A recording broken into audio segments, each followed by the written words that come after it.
He had spent his entire life just for the sword. Everyone knew the phantom sword was the only one nobody could ever beat. On his last days, a rival begged the phantom swordsman to one day lead their old sect, but he flat out refused. Just as he was talking, his friend was wiped out by a sudden blast, and while he blocked a deadly wave aimed at him, a terrifying stranger with a strange, powerful energy appeared before him. The ghostly sword fighter had no way to win. It snapped in half in a second, leaving us wondering how such powerful dark energy could exist. The instant he spoke, the talisman his friend had given him suddenly lit up, and that's how he claimed the body of Mohai, a useless senior disciple of a famous sect. A man who spent 20 years drowning in shame, still felt less skilled than most of his younger peers. An absolute fool, so foolish that he gambled his life to save someone and ended up losing it. And that was the moment the phantom swordsman slipped into his body. Everyone here is still pretty bad at this. Their feet are tangled up and moving all over the place. They stumble and lose their balance, so none of their attacks hit hard. After watching for a moment, it becomes clear what will happen next. Nobody around here even knows the first thing about how things work. Except for one thing, everything else holds true. The instructor, Mujin, actually does a pretty good job, unlike everyone else. He fixes errors, clarifies things, and never slacks off, turning out to be the final disciple of the second generation. So naturally, he stepped into that role, and it worked fine for a while until now. From above, Mujin wraps up the training. As the disciples departed, whispers began to ripple through the crowd. It seems he's been acting stricter lately, until a girl spots him and asks if he's okay. He waves back with an easy smile and says he's okay, but in her heart, she can't stop feeling that something about him isn't quite right. Mujin walks down the stairs to greet Mohai and apologizes for not saying hello sooner since he'd been busy training. Mohai admits he gets it, knowing how crushing that burden was, especially since it was meant for him to carry from the start. Mujin bows with thanks, only for Mohai to drop the subject right then. He says he's going to take the role back. The nearby disciples freeze as the girl from earlier whispers to them, asking if they heard that right. Ho finally sees that his doubts were right and that Mohai has truly changed. Mujin pushed back, insisting that Mohai was the one who originally asked him to take over. Mohai calmly asks what's wrong with taking responsibility again, but Mujin snaps that Mui forced him into it because he lacked confidence, and then Mui just laughs. He finally sees it. This guy isn't just helping out, he's aiming to be the top disciple and the next sect leader. With most of the first-generation disciples busy rebuilding Mount Hua, the fastest way to change the sect isn't through the elders, but through the second generation. On top of that, there's a rare purple aura technique that only the sect leader and top disciple can learn, which Muai needs to stay strong while leaving Mujin frustrated. He recounts how Muai broke his orders and stayed behind, dragging others with him and forcing the elders to step in against the Black Knight's invasion. Muai smiles, admits it, and agrees with Mujin, deciding right then that he will step up and take responsibility. Mujin shouts, wondering who could possibly believe him. Mohai bowed his head and told Mujin she didn't get it. Then as he walked up the stairs, Mujin asked what exactly he was talking about. Muai stops and, with a cold stare, asks just when he started needing Mujin's permission. Mujin's mind races as the polite man before him drops the senior disciple act and simply informs him he's taking over morning training starting tomorrow. Any complaints about the session can be raised afterward, and he tells Mujin not to take them to heart. Mujin whispers that he thinks he's looking at a whole new person. Muai answers calmly, knowing that people often change right before they face death. The disciples lean in close, hushed whispers flying between them as they scramble to make sense of the chaos that just unfolded. A few people notice that Mujin isn't holding him back. Some decide they need to speak with Mohai right away. When night comes down, two disciples walk toward his room. Mu Huai feels them right away. They ask to have a quiet chat away from everyone else. He tightens his grip on his wooden sword. The girl tells him to take back his earlier words, but Mujin stayed silent just to help him. Muai finds it interesting and asks if Mujin sent them. She says no, they just showed up on their own. Mui declares he'll ignore them, right as they finally speak their words. They refuse to learn from anyone they think is weaker, so Mohai stays quiet. He declares that Mount Hua's hierarchy has long since decayed, and warns that if they doubt his strength, he will prove it to them. With one hit, the girl is knocked down to her knees and loses her weapon. Another swing knocks the boy down as well. After hours of fighting until they were broken and tired, they finally gave up. Mui questions whether he has truly met the expectations placed upon him. They say yes when he asks if they still think he's weaker than Mujin. They say no, so he tells them to rest while he gets ready for morning training. Over there, Ryan wonders if the two really want to get knocked out by Muai.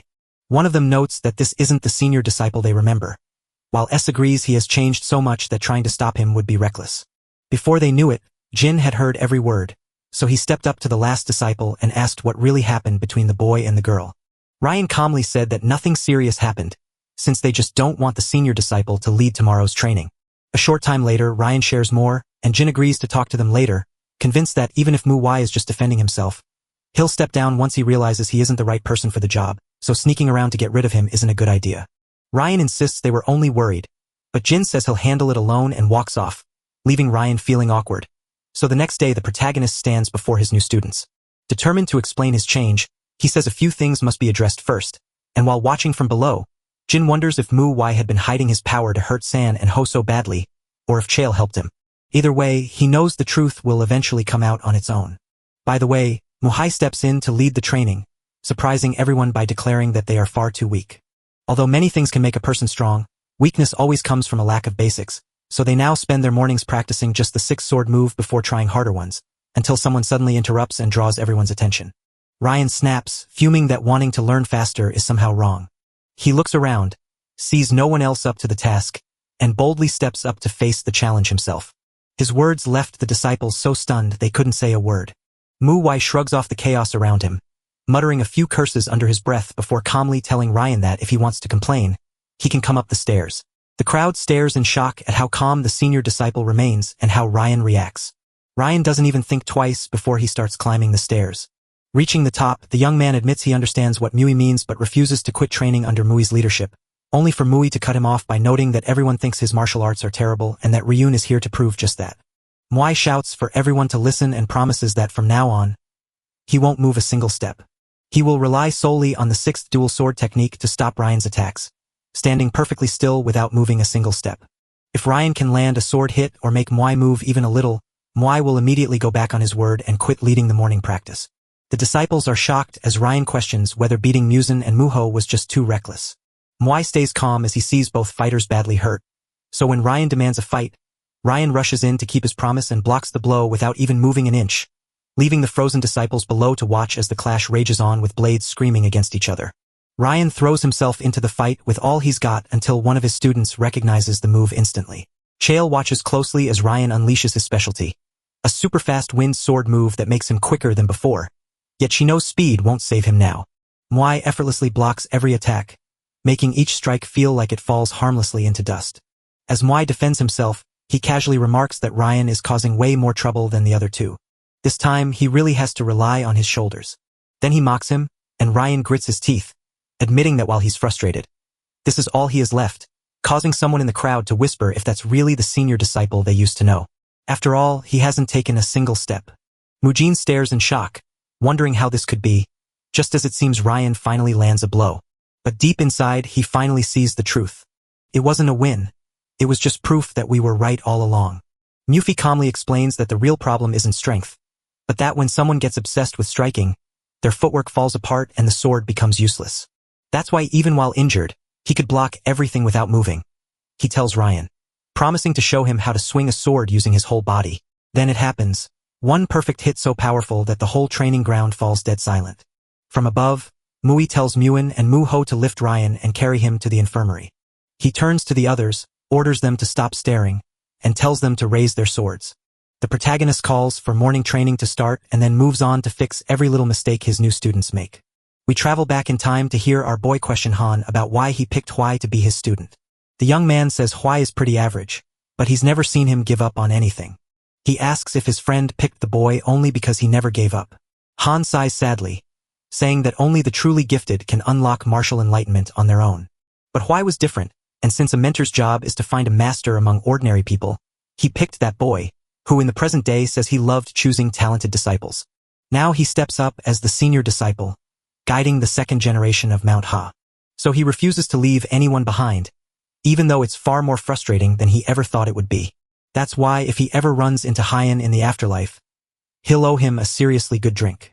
Even though he's always focused on improving himself instead of helping his friends, he secretly just wants to know how the young man is doing.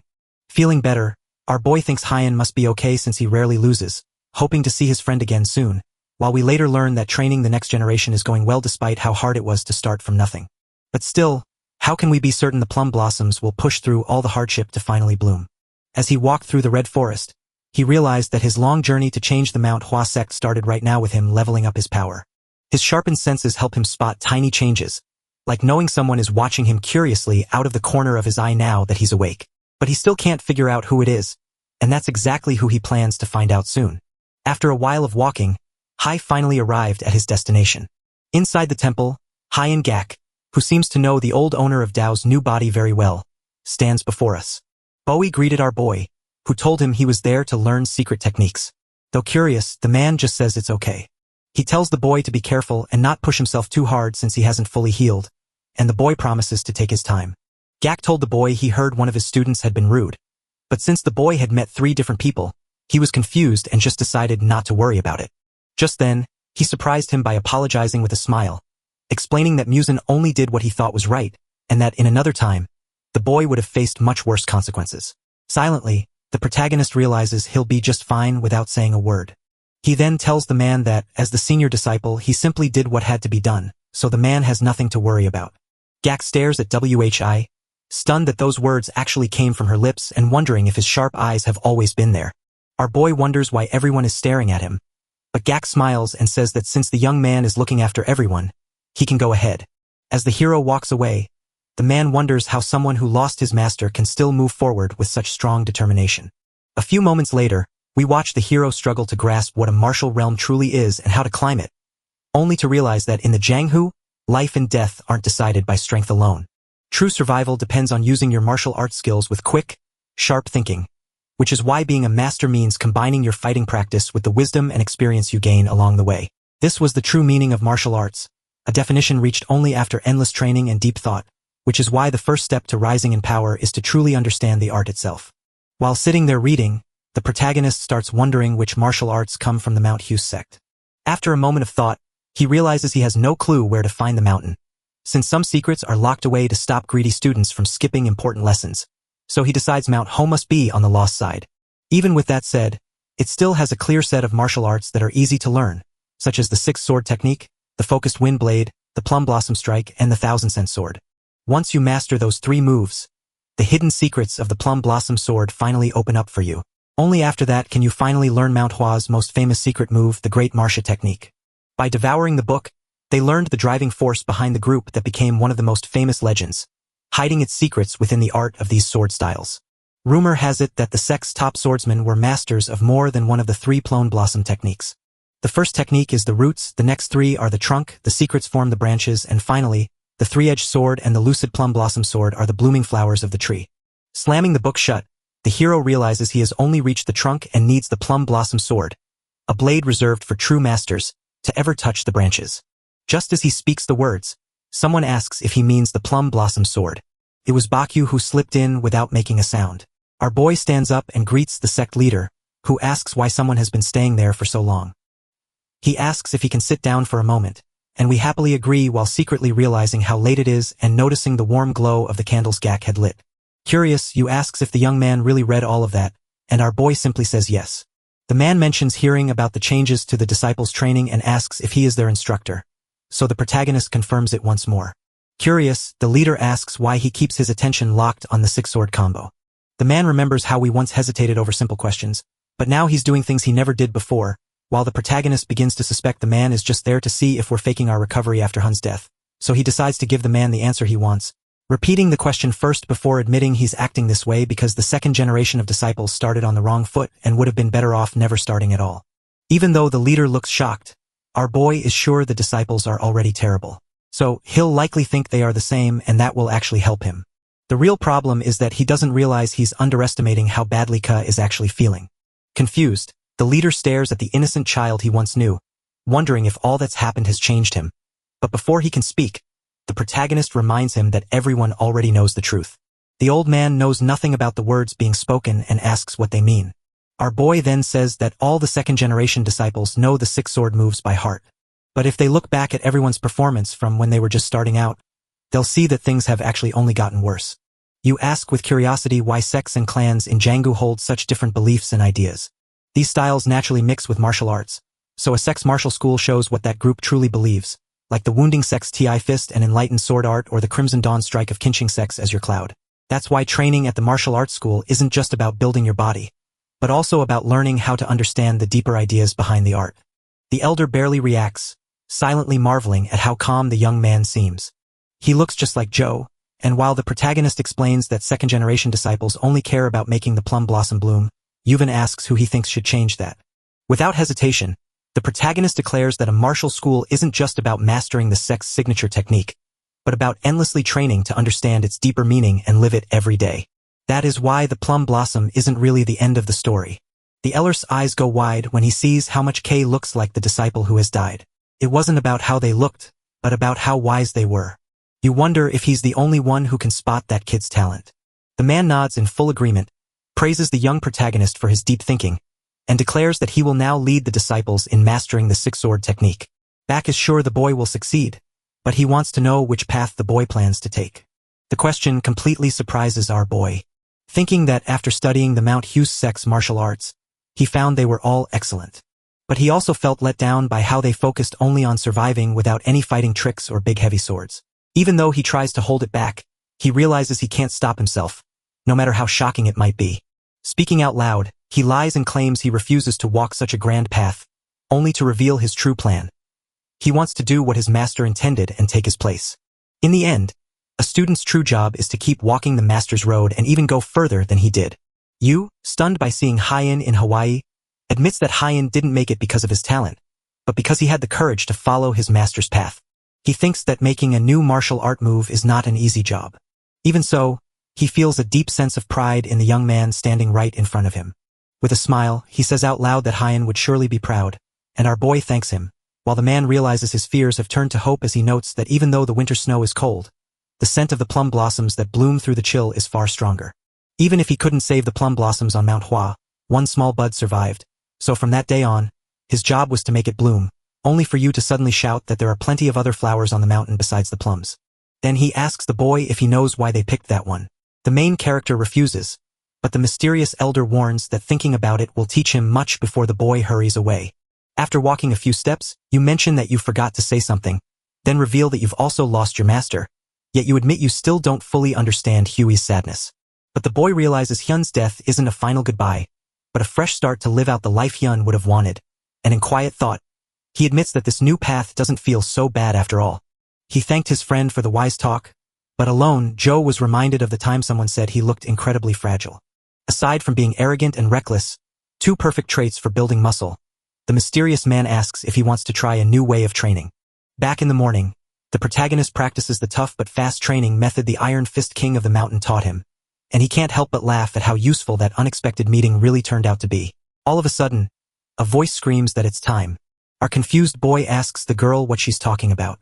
Her eyes sparkling with excitement, the young woman reveals that the sect leader has summoned him to descend from the mountain. We are at the Elder's Temple, where someone mentions that the next chapter is about the third generation of disciples. You're agreeing that the problem is they didn't have time to pick their disciples because of the Shanti massacre. One of the elders suggests taking in students from outside to prove how well they are doing. A third man stays quiet on the matter but suggests it might be wiser to send a disciple to check on the outside of Shangzi, since some shady group is likely trying to take over the power vacuum. We discovered that other groups set up schools right outside the Hall of Harmony, where the disciples of Mount Hua come to train their martial arts. That's why the outer group relies on the main group's fame and success, so after everything that happened, they naturally feel more anxious and must first decide which disciple to send.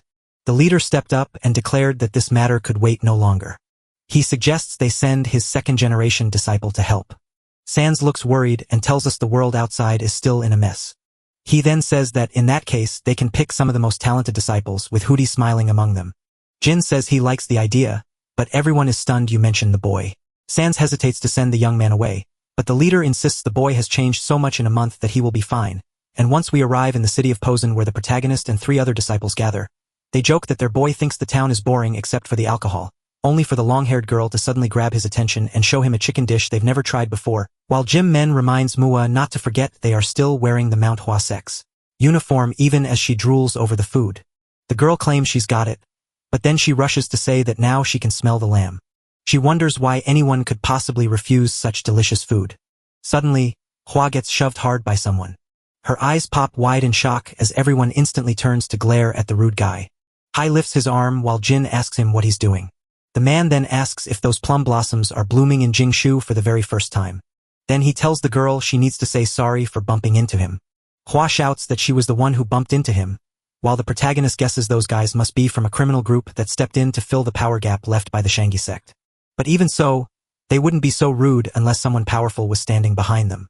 The protagonist decides to stay out of it, figuring that teaching his students how to handle such people will be a great lesson for them. So he steps up to show everyone exactly how it's done. He points his sword at a man's eye and asks where he thinks he's looking. He admitted from the beginning that the man who bumped into the girl was at fault, but chose to wait and see how the guy would act before picking a fight with the Mount Hua sect after his rude behavior. By catching the guys off guard, the protagonist realizes that Jingshu's underworld finally understands what the sect is about. One of the men sweats nervously and apologizes, but our boy refuses to accept it from someone like him and tells him to move out of the way before his ally loses an eye. So the man opens his mouth in shock, realizing the boy is really going to attack. Hai narrows his eyes and keeps staring, forcing the group to flee with their tails tucked between their legs. Hua apologizes and sheathes his sword, but the protagonist tells him it was the men's fault and suggests they find a first thing to do, leaving Jin silent and wondering why Hua is apologizing for his friend when the trouble started with those men. All because he was so worried about their manners that he messed it up. Unlike Kuei, who looks like he knows exactly what's going on and acts like he's seen it all before, he might just be faking it. Meanwhile, our boy regrets not stabbing the man, so Jin promises to work harder to never let them be looked down on again. When the group reaches the inn, the protagonist rushes to order everything, scaring the waitress, while soon after a pile of empty dishes shows Hua is completely stuffed. Our boy wonders if she will eat less because of the training, but he replies that he actually just ate too much. Curious about what else they'll do that day since the sect leader never told them their goal. After the protagonist asks what has happened, she suddenly remembers everything they have done. With eyes wide open, she remembers the dark underworld. Hei then declares that since the leader gave them full control, he's ready to teach a harsh lesson to those underworld scumbags. Just as the night takes a hard fall inside the city inn, the group huddles together to plan their next move for the mission. Jin suggests they should learn what these men are up to before making any moves. Everyone is on board with the boys' plan, so the protagonist tells the trio to dig up everything they can about the underworld before nightfall. So, he'll creep around the city in a disguise, moving stiffly like a robot. We are whisked away to the underworld, a dark realm where people who do terrible things and harbor twisted ideas live. Yet, there is a divide between the dark underworld folks and the many martial artists among the orthodox forces, even the demonic ones, as one man tells a woman that interest rates have gone up so she must pay with something else since they forgot to mention that part. From this, we see that the underworld people want money, fun, or just the cheap thrill of crushing others, just like the groups that kill for profit, so they are thugs living a dirty and cheap life and wrapped in a big cloak. W says he doesn't know if those men are arrogant or just ignorant. One of the guys, startled, asks who he is and where Yung Wang is since he was supposed to be keeping watch. Another man claims he's just wandering around, but we know that isn't really the case. In a cold voice, the protagonist asks who they think they are to act that way, while the confused bald man wonders if the boy is trying to start a fight or just needs to leave before things get messy. But the boy covers his face and says he came to find them for a different reason. The long-haired man asks what on earth he is talking about. But before he can say another word, a knee hits his face and sends him flying. The bald man keeps his mouth wide open and asks the boy why he did that. We beat the man on the ground without saying a word until he was completely unconscious. The woman grabs the moment to break free and walks away, leaving the bald man all alone. The hero claims his fighting style is rough, invites him to show it off, but warns that handing over his wallet is the only way to stay alive. Over in another spot, we spot another guy relieving himself. While sitting at the table, two men ask if he really means to keep doing that, claiming they'll both be sober by the time he's finished. Rolling his eyes, the old man put down his work and muttered that it was really annoying. Neither he nor the two others spotted the two dead men tied to the tree, and the man only mentioned that a cloaked figure had grabbed a bag of food just minutes earlier. We're thrown back into the city where Hua chats with a local to find some answers. Trying a new trick, Chul crouches behind a wall to listen in, while Jim plays it cool as a regular drinker to get closer and peek, all while someone over near the other group notices the smell of pork and spring rolls. The man with the mustache says he has no idea who that crazy bastard is, but he must be insane to show up with food. Unable to hold back, the crowd rushes toward Hawaii, who slashes the air with his sword and warns that he isn't there for a snack, meaning anyone who touches his bags will soon regret it. One man admits the boy is truly amazing, apologizes, and introduces himself as Jinga from the Beggar's Sect. Our boy sheathes his blade and gives us his name. The man then told us that his group sees the sword saint of Mount Hua's fate as a terrible shame. He then asks what brought him there, and without any delay, The hero says he just wants to learn everything about the people living beneath the world. Since the food will spoil if it gets cold, you need to eat while talking. Laughing, Jinga calls it interesting, and soon Hai learns that the underworld is now ruled by a ruthless group that seized control after the Hai sect fell apart.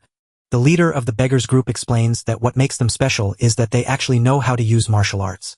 Our boy claims he gets it, but now we must discuss what truly matters, like figuring out who is pulling the strings behind the faction. Curious, the old man asks why he believes a powerful force is hiding behind the organization.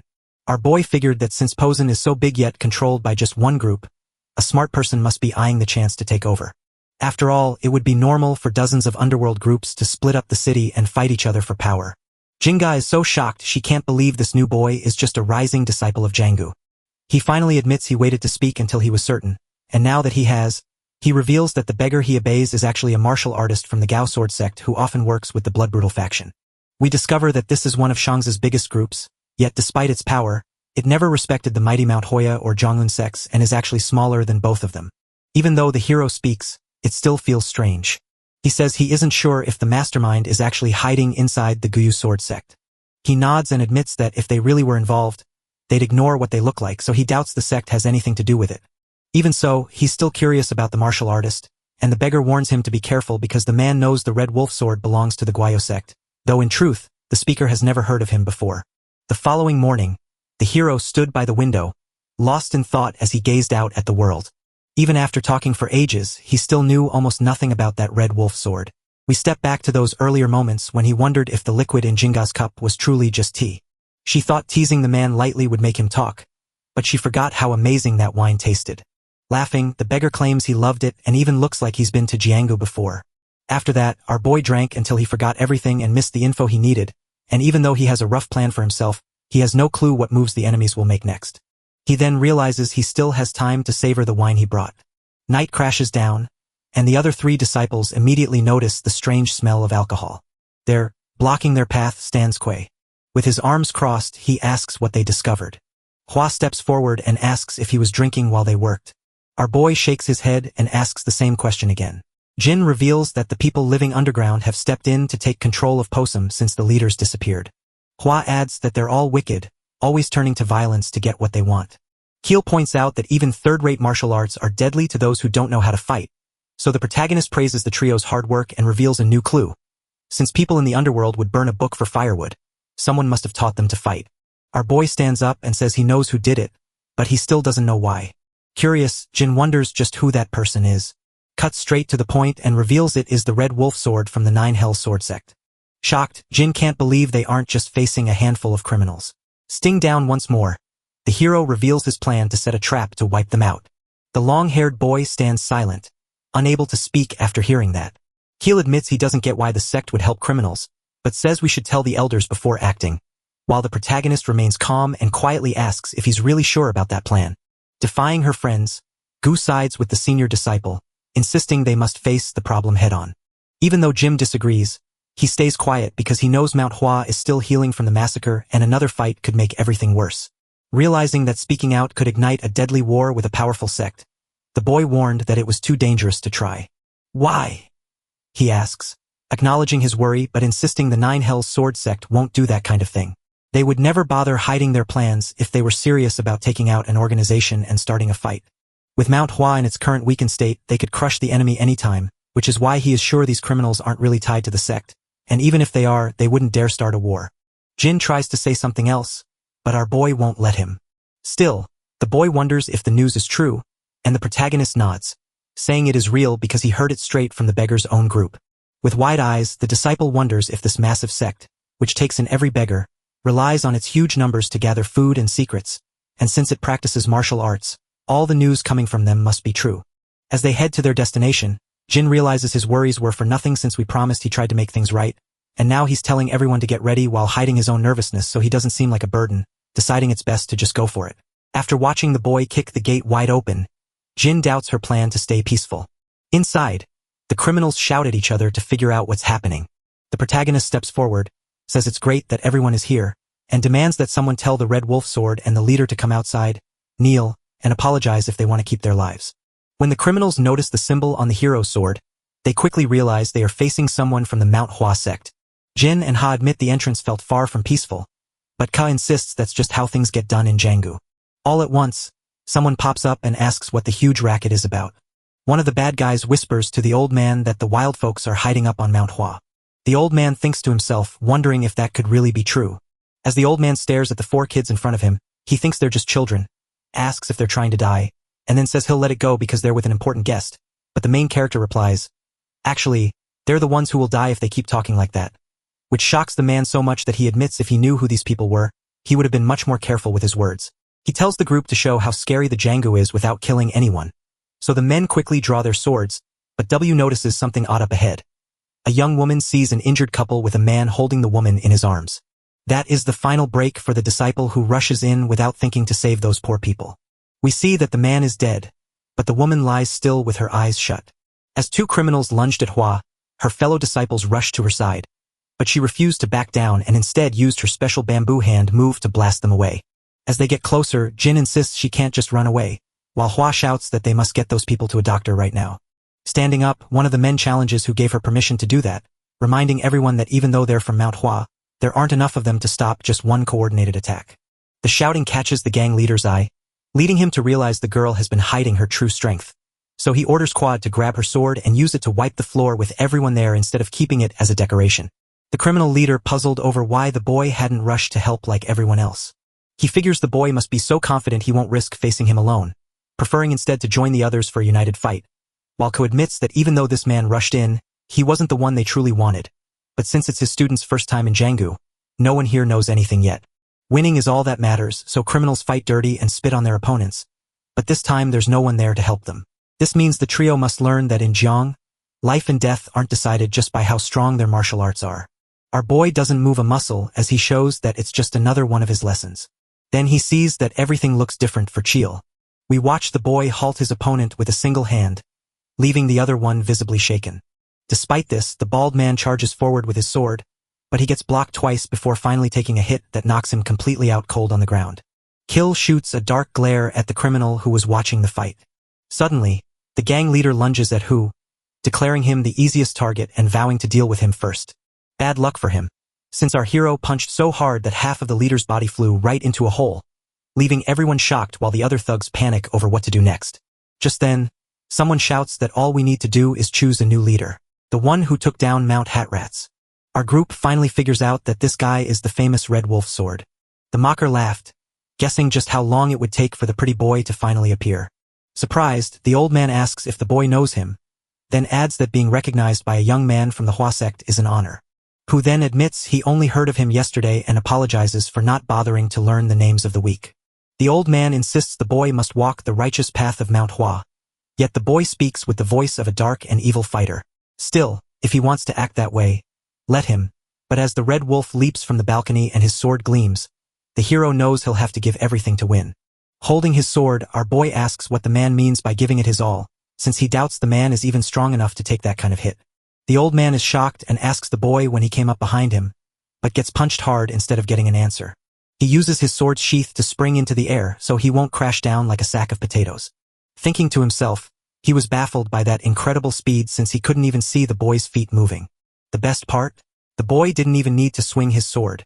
The old man is convinced no young student could surpass him, while we wonder how he can't finish off the Red Wolf sword now that he's been honing his unique style for a month and finally wants to test it. Even though nobody has ever checked how far he's come or how well he's doing. That's why the old man standing before him holds such value, because even without great strength, he still matters. Without a second's thought, the white-haired man lunges forward, but the protagonist sidesteps it as if it were nothing, only to duck his next blow and snap the bamboo leaf hand shut on the man's charging arm, sending him flying. Once he gets close, our boy lands another hit that leaves his opponent totally shocked. Trying to steady himself, the man wondered how the boy knew exactly what he was doing. He finally realizes he just couldn't keep up with the young man's moves, which means they truly operate on different levels, even if he's not ready to admit it. As the old man lifts his sword and admits he was wrong to think the boy was just a talented kid, promising to fight with everything he has, the boy stands still while his opponent closes in. Stopping halfway, the man suddenly attacks in a way that proves why everyone calls him the Red Wolf sword. Seeing the trouble unfolding, the trio of disciples grows worried for Hawaii. With one quick swing of his sword, our boy made the big wolf disappear. He explains that the man's move is powerful but leaves too many chances for his opponent to strike back. Looking at how he swung it, it's clear he's never even learned the second half. The old man stammers, asking how the young one knows that trick, but it's already too late as the blow comes down like a flash, stretching him thin as he tries to defend himself. Though the man is confused, he is certain he blocked the blow until his last thought reveals the boy used the illusory sword technique. Before the strawberry juice flies through the air and leaves the bad guys in shock. But we soon learned that the hero didn't kill his rival. He simply cut his hair and clothes. With wide eyes, the man struggles to understand why the other spared him and never drew his sword. Even so, he sets those worries aside to focus on one big question. How can a boy be so strong, so young, and even more talented than him despite being younger? Enraged, the Red Wolf sword warns Quinn not to underestimate him, since he's facing a martial artist from the Nine Heavens sword sect. Suddenly, other wolves leap at him, forcing him to slash with his sword to block them and then swing at the old man in the fight. The crowd stops dead as the white-haired man slips, lets out a scream, and reveals he's been training since before the boy was born, pushing himself to be recognized as a master martial artist. Now the young one has broken all his years of hard work into pieces, and in a fit of rage, the man charges forward yelling for Hawaii to see why his efforts went unnoticed, only to slice again and get no answer before getting his head stuck in a hole for several minutes until the criminal leader finally wakes up, terrified and coughing, only to look ahead and see the Red Wolf sword screaming as it is struck straight through the neck. With a wound that left him speechless, the man could only stare in shock. Down on the ground, the old man feels that nothing is quite as unfair as talent, since all his hard work was ruined by a boy who only trains for a few hours each day. Unlike him, a martial artist from the Nine Hell Sword sect stood there in confusion, watching his opponent laugh and talk nonsense. The old man warns that the boy is used to attention and will only become more famous after defeating him, but since the sect will kill anyone responsible for his death, the boy must enjoy his life while it lasts because he will die just like the old man did. The protagonist mocks him, saying that someone on the verge of death shouldn't talk so much, then kicks him over and notes that his inferior-sounding speech makes sense for a member of the Otherworld unit. We find out that the Nine Hell Sword sect is built on three main groups called the Otherworld, Hell, and Despair units, which act as its three pillars. But the Otherworld unit got no rewards and is the weakest of all, proving they only watched over southern Shanxi because their real job was to guard headquarters and lend backup against the Fierce Dragon faction. But the soldiers who wanted to win honors began to lie about their missions. After hearing it all, the old man asks the hero just how he knows everything. He says without speaking that the man believes the Otherworld unit will avenge his death, but sadly they will just cover it up because this is the perfect chance for the other two units to crush them. Our boy glares darkly and says that even if they climb Mount Hua seeking revenge, he would never fear such a weak unit. Having once stood alone against the Nine Hell Sword sect, the old man gasps in shock at the news, while the crime boss quickly ducks his head to pretend he didn't see anything before anyone notices he's actually awake. But suddenly a hand grabs his clothes, and it's Gay effortlessly lifting the man up to ask why he was still lying there instead of handling things. Frightened, the gang leader says he'll do whatever he's told, and a few minutes later, inside the criminal's house, the protagonist and the other disciples read the notebooks containing records of the gang's activities. With everyone quiet, he asks if that is truly all they do, and the leader nods yes. Then our boy declares that from that day forward, the stolen cash will be given back to the people who truly own it. Besides, they have to shut down the gambling den that very night, even if they're terrified, and while the man with the big forehead thinks tackling all of this in one night will be tough, he just agrees to figure it out after seeing Hai's determined face, only for the protagonist to admit he's wrong because he didn't kill them all out of mercy, but to leave the victims with someone to blame for their pain. Because their sin is worse than death itself, they must spend their lives serving the people they hurt, so Pa tells everyone except the faction leader that they can now go out to finish their jobs. Curious about why our boy will go handle his unfinished business while the others watch the criminals, the girl asks if he plans to drink again, and embarrassed, he asks her to watch the men while he goes, but she insists they'll be fine and leaves right away. Our boy was surprised the girl got it so fast, but he wasn't thirsty for a drink. The confused faction leader just asked why he had to stand up this time. Why can't he trick his nose? He has to lead him straight to where the wool tuber flower is hiding. We learn that in his past life, Du wandered the land alone without a sect to help him, so he had to hunt for rare treasures to earn money, and while resting one day, he finally found the tuber flower with a bitter, unforgettable smell that made people say rare items are hard to get. As he descends the stairs, the scent grows stronger, and the leader reveals that this ancient flower, once destined for the Red Wolf sword, has finally found a better master. So the protagonist praises him and tells him it's time to leave. Alone in his fortress of iron and stone, he decides he can stop worrying about his energy flow. Even though a 200-year-old flower isn't perfect, it's still incredibly valuable. As Hoi pops open a tiny box, he declares that it's time to begin a journey stretching back 200 years. But when he looks closer, he sees the wool flower is huge, which means it has to be at least 400 years old. He held the flower and said he never thought he'd find it so easily. He decides not to eat the next thing he finds all by himself, so he'll share it with someone. Later, while still at the criminal's house, the gang leader spots something out the window and jumps up to take a closer look. Suddenly, a pair of boots stepped through the dust, and it became quiet as a pairman was training. Confused, the man rushes to the boy and tells him he heard a really loud noise. The hero casually brushed it off, claiming it was nothing, then asked if the man was still checking the book, only to hear that he'd been doing just that a few minutes ago. As he left, we said he'd check back later to make sure all the money was returned. After bowing his head as the protagonist walked away, the man muttered that he truly was a bastard.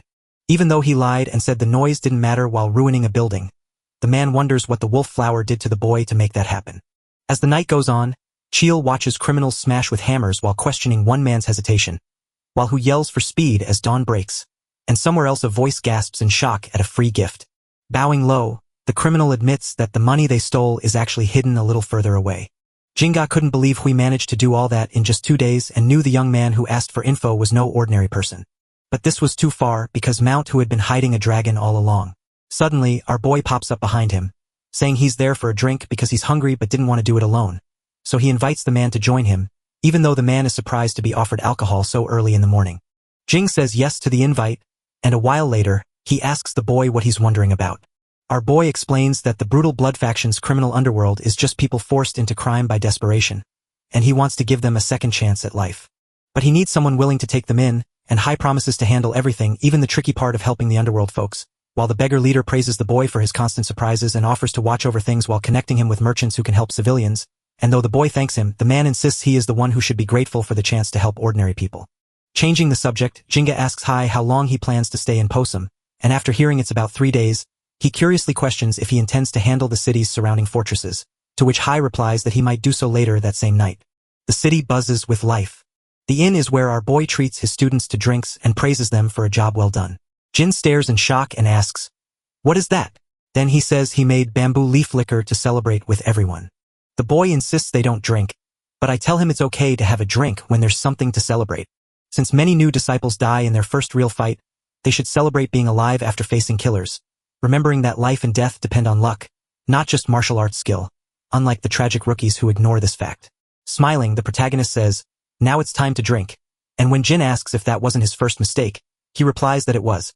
So everyone cheers to finishing safely in Jangu, and as they all agree the drink is delicious, the girl finally understands why Hai loves alcohol so much. Chu stays silent but wonders how the protagonist's sword move from the Red Wolf battle could be from anywhere other than Mount Hua. So the boy finally speaks up to ask Huai exactly where he learned it. With his sword shifting into a wild, uneven shape that held a crushing force, he realized everyone was distracted by the other enemies, giving him the chance to strike with a move based on the weight principle he once invented in his past life. With his head spinning, he struggles to believe the boy spotted such a tiny shift in movement, promising to explain it later after they finish their drinks, since hearing his secret means they can't drink for the next 3 days. In another part of the forest, we spot a carriage waiting in the woods. Just then, a voice shouted at the driver to slam on the brakes right now. The man asks what's happening, and as an old man steps out from the bushes, he says it isn't serious, but the man must give up everything he has if he wants to live. As we look a little closer, the Golden Quartet is watching everything unfold. Why? Then the bandits hide in the forest until someone passes by. Even though they live in the underworld, they've trained in martial arts and work together as a team. The past criminals only learned martial arts because the Red Wolf sword had a mission to complete. But these folks are organized, and if they're here, a fortress must be hiding nearby. Fua nods to show she gets it and wonders why Hai is sharing all this with them. Then our boy declares that for the next 3 days, they will tear down every fortress, giving each of them a chance to destroy one alone while the others look on. A plan that leaves the trio shocked and the girl worried enough to ask if they've done something wrong. The protagonist asks what she means, knowing they nearly died because they couldn't take down the underworld figures. Mostly, it was because they weren't ready to hurt others, which they'd have to do on this mission. She'll agrees and admits that without Hai, they would have died. Jen then asked how he had gotten ready to take lives. Deep in his mind, our boy wishes he could share what he's thinking. He still remembers his first real fight from long ago, a terrifying moment when he was young and so scared he thought killing the enemy was the only way to keep them from getting hurt. Jin chose to stay silent after hearing those words. The hero then says that everyone must have their own reason for fighting. He says he'll teach Cheel the sword tricks if he can handle the fortress. Since it's only the first night, He'll show everyone how to do it himself. After a few minutes, we see the bandit face down in a hole, so Wai grabs him, slaps him a few times to wake him up, and forces him to show the way. So after a while, he races right to the fortress. The bandits are stunned by the scene, but then everyone on the ground suddenly collapses, leaving Hui to brush off his clothes and begin 3 days of tough training, where they guard the brutal blood faction in the morning and take down the fortresses at night. We discover that the training worked because the disciples stopped hesitating after a few fights and handled the fortresses well, with only Mujin needing more time to catch up. Thinking our boy says the young man is much better than the other two, yet he still hesitates to strike even when being attacked. This shows he fears hurting others more than death, a truth the protagonist can't fix since the boy must learn this lesson alone. And after just 2 days, the whole group has already conquered every fortress. The main character cheered everyone for their great job and said they were heading to Wet just like they planned. Hua questions why they can't leave that night, but Wei explains he promised Huel to teach him a special technique and adds that anyone else is welcome to stay and learn as well. Without even a second's pause, the hero starts his show while his students stare in stunned silence, too shocked to even blink. The protagonist tells the boy that what he just saw was his own version of the Mount 6 combo, which he made stronger by adding extra weight. He asks what he means by weight, explaining that Mount Hua's boy can move to the next attack even when blocked, allowing him to mix it with other techniques and add illusions, while the stunned disciple learns that Mount Hua's sword song is legendary, and its famous flamboyant shifts and plum blossom styles are actually variations of a 6th sword technique that changes based on how much weight is applied. That is why Mount Hua's sword techniques feel incomplete, as the students never truly master the weight of the blade, and adding a half-finished move to a solid foundation is simply a foolish mistake. Kungjo secretly practiced a technique that was still unfinished because, if it failed, it could cause chaos. After Hei explained everything, he asked Shiel if he wanted to learn that special skill, and after a quiet few moments, the boy nodded yes, begged for a lesson, and trained hard all night until the sun came up. Tired from keeping watch, Hua suggests they run off to train, pointing out that the boy has been using the sword to create illusions. Instead of getting all worked up over heavy theory and the proper way to swing a blade, Shiel just nods and says he gets it. While 2 guards step away from their duty to rest and visit the people below, an irritable man in the city urges another to hurry, claiming that walking this slowly means they'll never get anything done. One looks around and sees there's nothing to fix. He realized the people of the underworld only needed a chance to turn their lives around. But she starts to wonder if they're only acting this way because they know she and Mujin, who is watching from afar, are looking at them. So, even though she worked her heart out for the last few days, the girl decided to stop worrying and finally get some rest. All of a sudden, a voice calls out to her.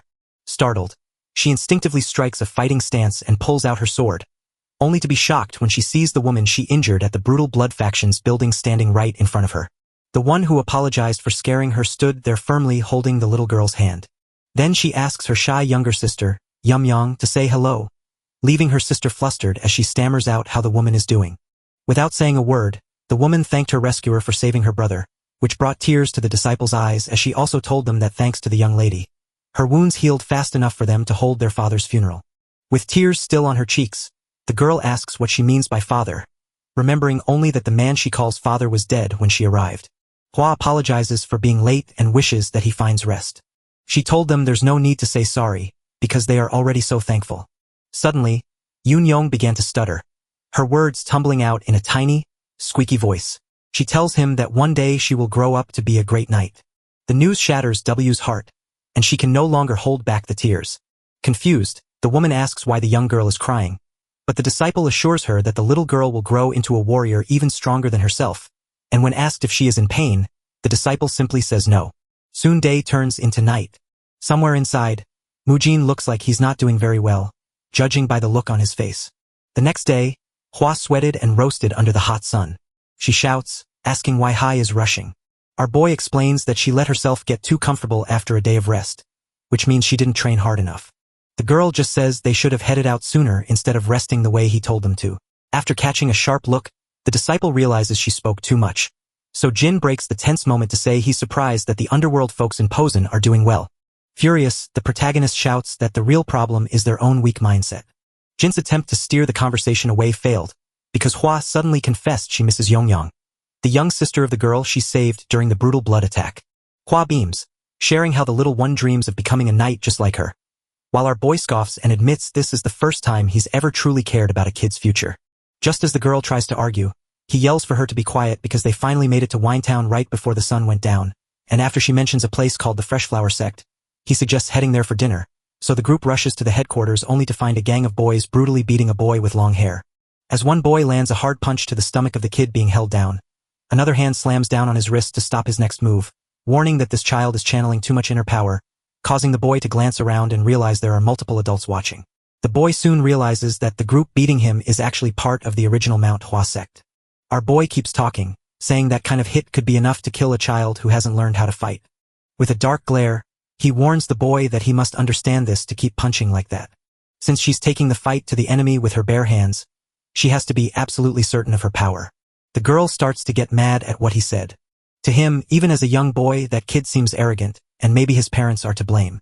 That's why he can't be blamed for what he did because someone else pushed him to do it, and she just keeps staring at him with a serious look on her face. The protagonist is impressed, knowing that the girl's dangerous gaze has once driven many to crime, and he suspects her unorthodox sect has shaped her into this wild person. A little boy sticks out his tongue to get noticed while Manhwa watches him with curiosity.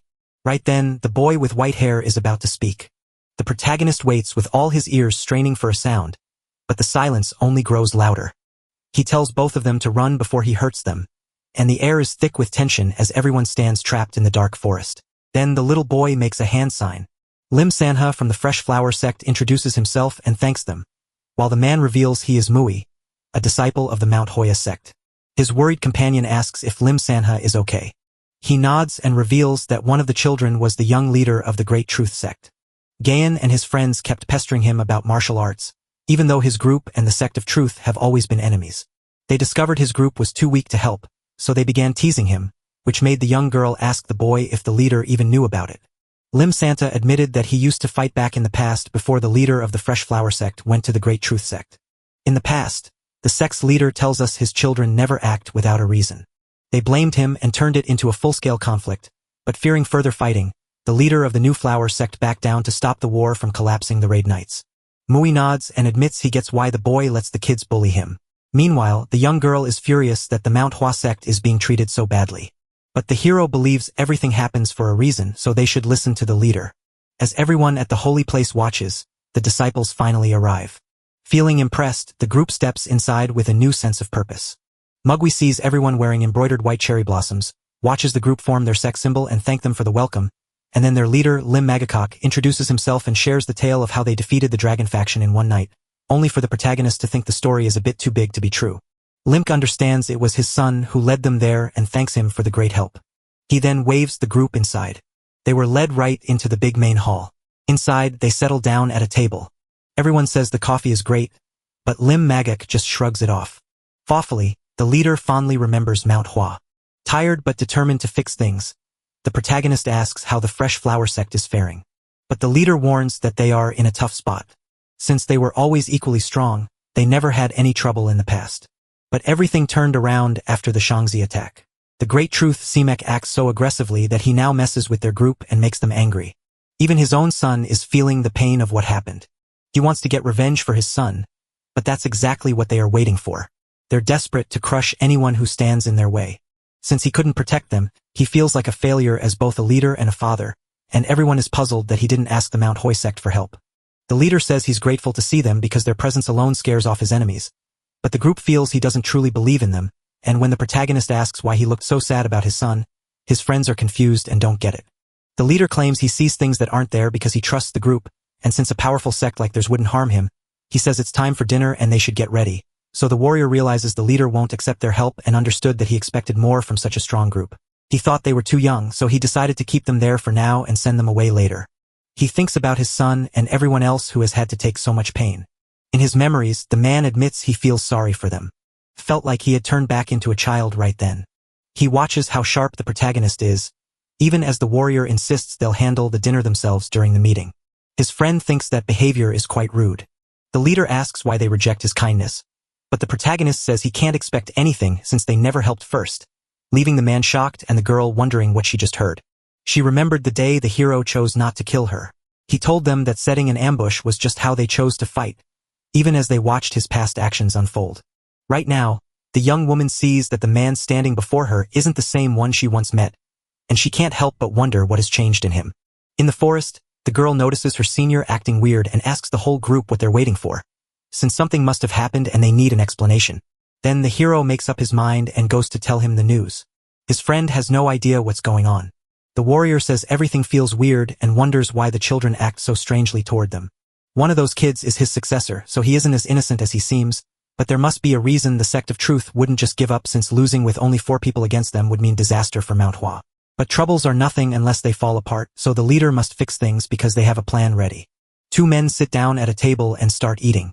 That spot belongs to fresh flowers, yet they are all feasting there as if it were their own dining room.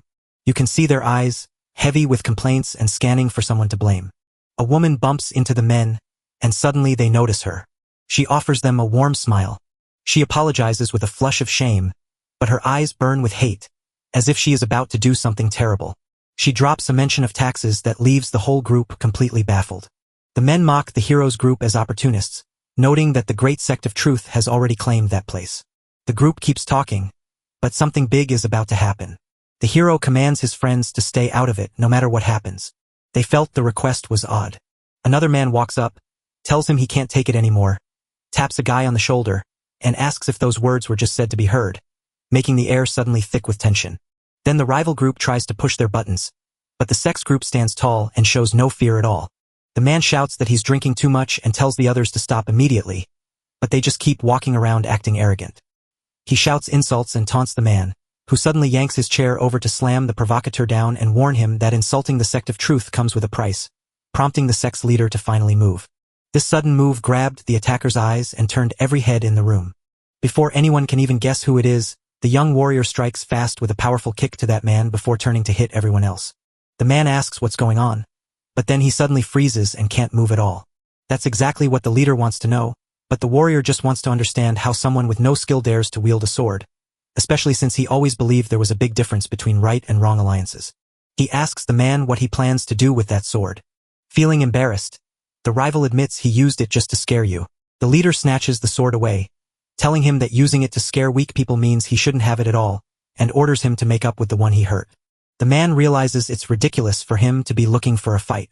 So the warrior flies into a rage, calling the man's sect a joke, and though the man tries to apologize, he warns the warrior that he asked for this fight. The warrior vows he can only be forgiven by begging at the Fresh Flower sect, warning that if he isn't there before the sun goes down, the sect of truth will vanish into memory. Scared, the man just nods his head. The entire team freezes in silence. It looks like their leader is growing more daring with every day that goes by. They aren't sure if things will ever truly be okay again. The next day, the leader of the sect of truth walks through the forest. Standing before the great temple with his group, the sect leader felt a pain in his chest as heavy as it had been 3 times before, when his people died in battle, when his eldest son passed away, and now when he learned his son was being attacked. Now, yet another moment has joined the list. Inside the temple, the hero sees that his rival still refuses to say sorry. The old man admits that despite mastering martial arts, he knows nothing of proper etiquette, which makes the young man realize he must have caused him great offense. Maybe he's not very polite, but his concerns pale in comparison to the great sect of truth, which many consider a cult, so he invites them inside to talk before anyone walks by and misunderstands the whole situation. No one wins when we make things confusing or get the wrong idea. The old man sees the boy loves to chatter, so he might just be holding on for time. The warrior wants to charge him right now, but he knows he needs to stay calm for the moment. Seeing that everything is going exactly as Mui planned, the leader waves them inside. Looking back at the memories, we see the leader asking Master Mu why fighting is really necessary. The young man asks him to cool down so he can explain. He tells them he understands why they struggle to trust his team. But their leader put his faith in them, believing in their choices and the way they acted. He told them to look at Pasong, Weinen, and Lushian all together. The fierce dragon gang in Posen was linked to martial artists, meaning a fight was sure to happen. The leader can't believe that only 4 people were able to beat such a strong martial artist without getting hurt. But the young man insists he was alone, not 4, so he needs the group to trust his team, even offering to duel if that's what they want. The leader then asks if they are ready to take on the whole sect of truth. The young man smiles and tells him not to worry, because he's got everything under control. Right now, everyone is sitting around the table. Now that the path of truth has arrived, everything around us feels completely changed. Mubi says he wants to put an end to everything once and for all. He stepped forward with his plan, picking 1 fighter from each group to face off in a duel. Everyone stares in shock at the crazy idea. The old man started to chuckle. He realized the boy hadn't shared the whole plan with Lim Mag. He's really taken by that kind of offer. He even presses him to remember the death of his son. He says the boy he trusted ended up betraying him. Lim Magmic's son died in a duel with the Sect of Truth, so Move apologizes, but the leader says it wasn't his fault. He asks the young man to keep going, and the boy backs up his idea. The fight will pit 3 warriors from each group against one another. Their leader, their deputy, and their strongest fighter. They set the duel for 5 days from now, but the old man worries about the heavy price they'll pay if they lose again. The boy says not to worry because their bad reputation isn't helping them right now. The rival warns him to watch what he says, because they haven't attacked yet only because they want to see his plan first. The protagonist just says he was only taking a look. Another rival asks if they are weak, and he says they are holding back, so he looks at them with a challenging gaze. Then the old man rises, promises they will return in 5 days, and speaks the words. He also says he hopes the fight stays fair and that nobody gets hurt. The leader is lost in thought, staring into the distance as if trying to solve a puzzle only he can see. The leader of that group has likely grown much stronger than him over the years. He says they will go find a special fighter to take on the hero. The young man just nods and agrees. Even though he trusts the young man, the leader asks if everything is truly okay, ready to put all his faith in him. Now they make their way to the training hall. The main character jokes that he should picture himself as a dead man for the next few days, and during training, everyone gets really scared. The girl wonders if senior brother is alright, but no one truly knows. He's throwing his whole heart into his training, pushing himself to the absolute limit. One of the team members is pulling out every stop to help him out. That guy is absolutely amazing and he is definitely a demon. The leader keeps training all day long without stopping. The boy stands ready with his sword in hand. The leader warns that he'll get hurt if he lowers himself any further, so he asks him to hold on just a little longer since the training is almost over. In the quiet of the moment, the leader's son sits lost in thought. Even with Mui's help, he knows it's impossible to become that strong so quickly, until suddenly he notices the protagonist standing there, confirming the boy's words that rushing strength just isn't possible. But things turn around when it comes to gaining experience, so he asks Lim Santa for advice, and after the boy confirms his skills are strong, he asks him to copy his moves, leaving Lim Santa confused. With a mighty push against the tree, the hero shows off his strength, leaving the little kid wide-eyed with amazement. The man tells the boy he has enough power inside him to do that kind of thing. Now he can't wait to see it with his own eyes. If he wins, that's a victory.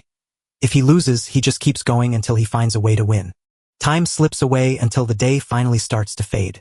Proud of the boy for giving his all, the protagonist knows they'll train again the next day. Lim Sanhad is so tired he's lying on the ground with sore hands. In the end, he knows this man is truly a demon. He won't get a moment's rest as the sun begins to rise. It is the 2nd day of training, and now we are going to practice together.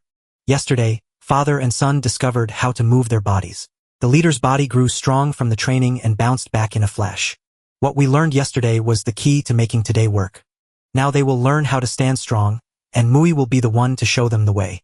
He tells his helpers to get into place. Move is ready to face them all, starting with the girl. She lunges at him with all her might, but the boy slips past her sword and kicks her hard, sending her tumbling backward. Then, the second assistant joins in, yet the warrior keeps defending and striking back. He zips through the world with a speed and twistiness that nobody else can match. Even though it looks risky, Lim Santa's dad chooses to just watch for now. He can't help but wonder what Manhwa is trying to show them. After beating the girl in the fight, the protagonist dodges and rushes back to battle the second assistant. The boy feels the sword grow heavy in his hands, yet it still isn't enough, so he keeps practicing with his teammate until both of them finally give up. Finally, he gathers his teammates and honestly tells them where they stumbled and what they need to fix next. That's how they'll train until the duel. Yet the leader still doesn't quite get it. To him, the whole thing felt way too crazy for just a practice session. But then he spots something that isn't right. The warrior insists that the fastest way to get stronger is to live through more moments of danger. That's the only way they can stand a chance against even the weakest foes. Now a deadly battle begins, with Lyman watching closely as his father worries. Yet the boy remains fierce and ready to do whatever it takes to win. If he decides to take the plunge, he knows it has to be done perfectly. So he lunges at Mahai, but the boy easily blocks his charge. Lim Sanha is flung backward. His father watches the scene and before he can react, Mui's sword flashes right past his face. The fight turns serious, and the leader leaps backward. He reaches out to ask if his son is alright. The boy told me the hit hurt, but he said it wasn't a big deal. The warrior behind them asks if they are just going to stand there talking. They ought to fight like it's a true battle. If he and the boy don't make it, he won't, so he jumps back into the fight. He pours every bit of his strength and sword skill into the fight. Yet the warrior Mui hits him effortlessly before landing a solid punch right on his face. He says that leader has already taken 31 deaths in that single battle. The man closes his eyes and suddenly feels his opponent moving around him. Even though he's got that kind of power, he still can't dodge the attack right. The leader claims the boy's strikes are simply too quick. He didn't actually use his inner power then, even though it looked like he did. The warrior just tells him not to pass his troubles onto someone else. Then they rush back into the fight again. The leader's resolve only hardens as time goes on. He charges at Mount Hua with all his might, but it's no use until the sun sets and he collapses on the ground, completely drained. Mui shows no mercy and demands he fight again. This time, the little boy is the one who walks up to him. The man charges forward again, but the hero beats him once more, and they keep training without ever stopping. All night long, it went on without ever stopping. The following day, two men sip tea at a table, with one insisting that a rising lotus sword will be enough to win the fight.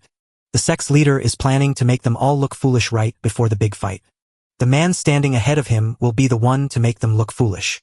The strange man said it would be nothing short of a miracle if he didn't end up paralyzed.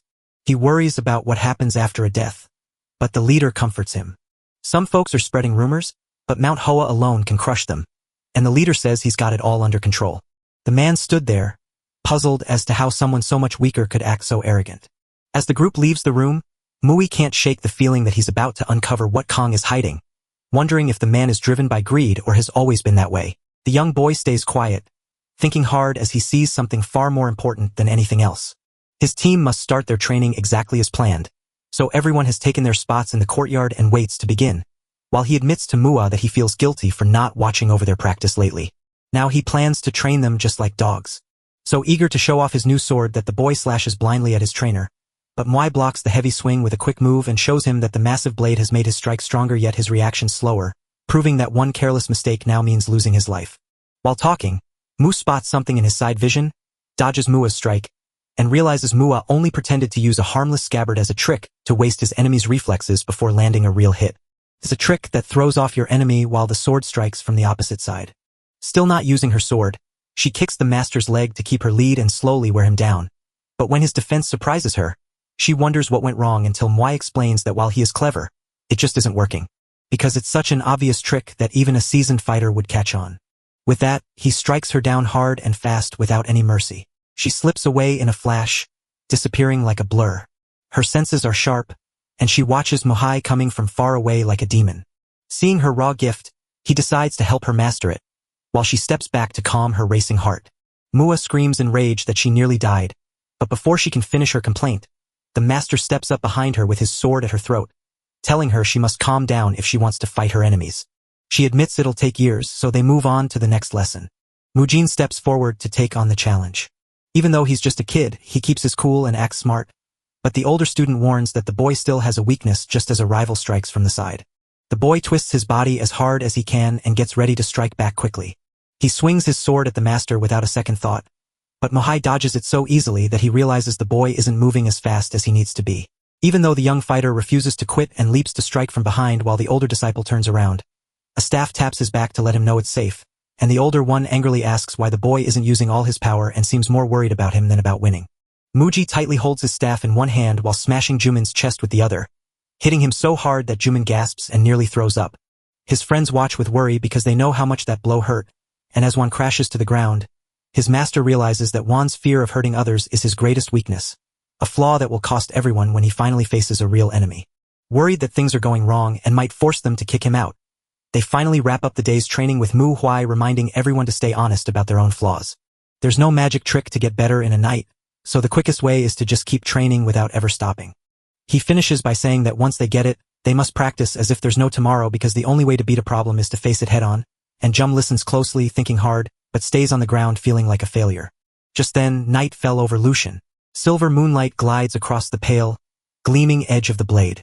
Mui is drenched in sweat from his heavy lifting when someone jumps out to ask if he plans to train all night. That's the leader, Kong Bo Yum. The man admits he's impressed by Mu Huai, comparing him to the legendary Iron Mountain Fist King, and offers to leave the courtyard if the leader needs the space for his own training, wondering what good he could possibly do there anyway. The man cuts right to the point, saying he needs a favor and politely asks the senior disciple to kill him right now. The young man just stared right back, looking bored and completely unimpressed by everything. He lifts his sword to strike the man down without a second thought, declaring the kill is easy, but Kong stops him, leaving Muhi confused since the man looks shocked that no reason was even asked for. But that makes things more thrilling because he's actually proposing a duel. The young man quietly agrees without a word, thinking maybe this is his chance to finally find out what the man is keeping hidden. But the leader puts a catch on it. He has to fight with the full intention of killing. Thinking about it, Muei looks like he's just made a discovery. He watches the leader's hand and sword with careful eyes. After finishing his thought, Kong says training means nothing unless it's real, so he too will fight like he means to kill the beast. The fight kicks off as Kong rockets across the battlefield. He jumps high into the air and shoots straight at Muei. With every move calculated and sharp, his sword sweeps through the air just as the young man raises his guard to block. Instead of hitting back right away, he grabs the sword handle with both hands, drops to his knees to dodge the second strike, and the blade only just scrapes the top of his head. He stands up, holds his steel blade high, and points it straight at the leader with cold, fast moves. Their weapons smash together in the air as they hold off each other's attacks. Muei tightens his fist and rushes forward, landing a solid punch right on Kang's solar plexus. Breathing hard and drooling from the hit, he watches as the boy ignores him and lifts his free arm with the sword to strike again. Kong barely dodges a deadly slash from Yi, who immediately strikes back, only for the boy to block it with a swift, blind swing of his own blade. The fight between them stays fast and fierce. They step back just enough to lock eyes, but Kong refuses to give in and tries to rush him from the side once more. Muei lunges forward just as Kong lowers his guard, leaving himself wide open and getting hit right in the face. Though he is losing, he is still amazed by how clever the young man is. The leader paused the fight to ask how the disciple saw through Kang's perfect strikes, and the disciple explained that he noticed Kong relied mostly on hard hits and almost never used stabbing moves.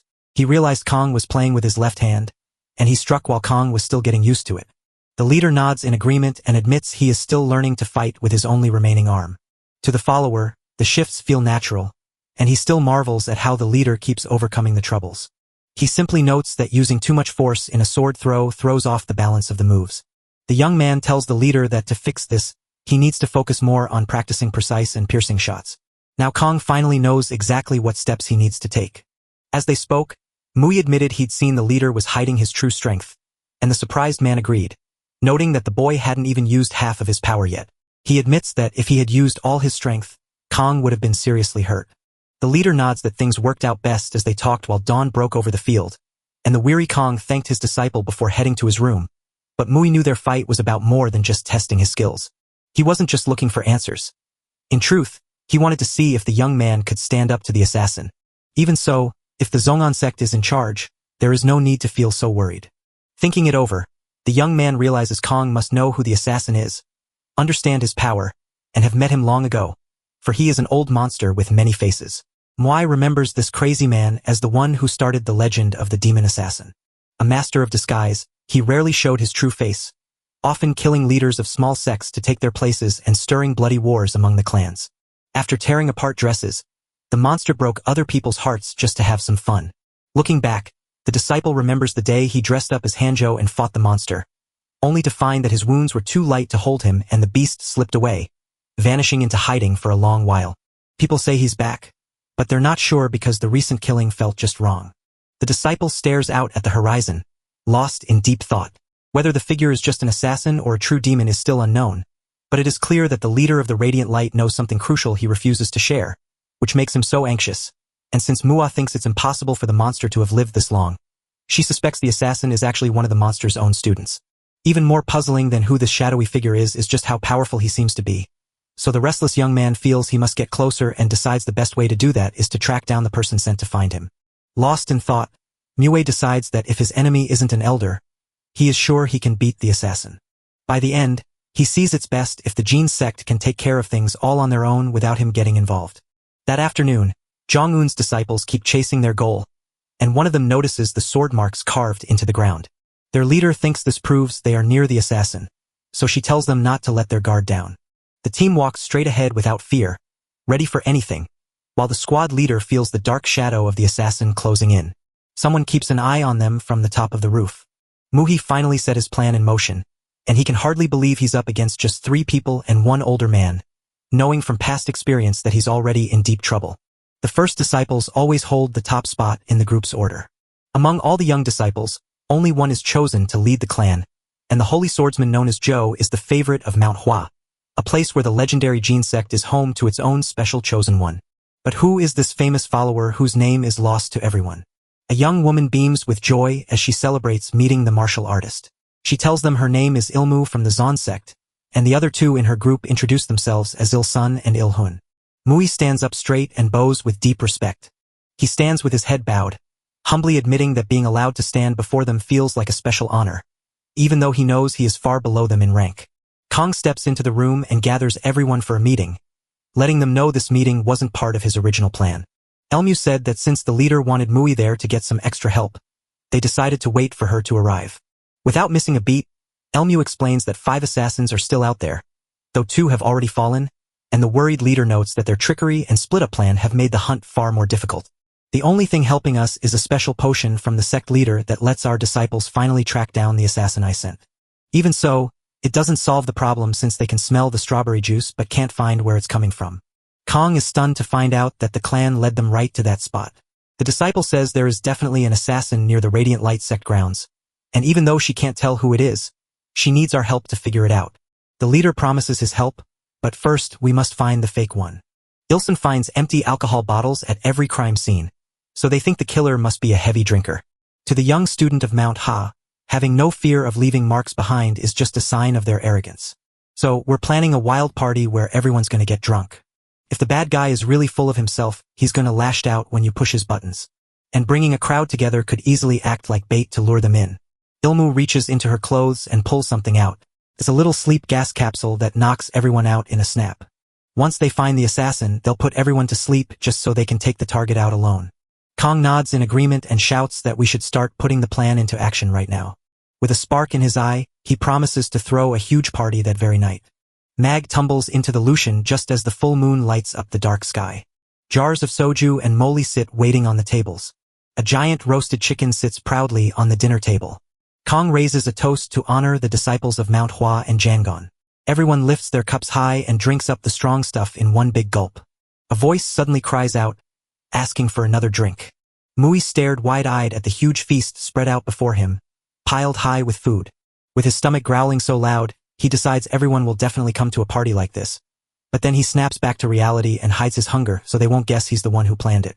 But his friend is drinking wildly, too, so he can't join in and instead watches with a flicker of envy as he spots the young first-generation disciples at another table. The warrior spots him peeking around the corner, so she gives him a warm, kind smile.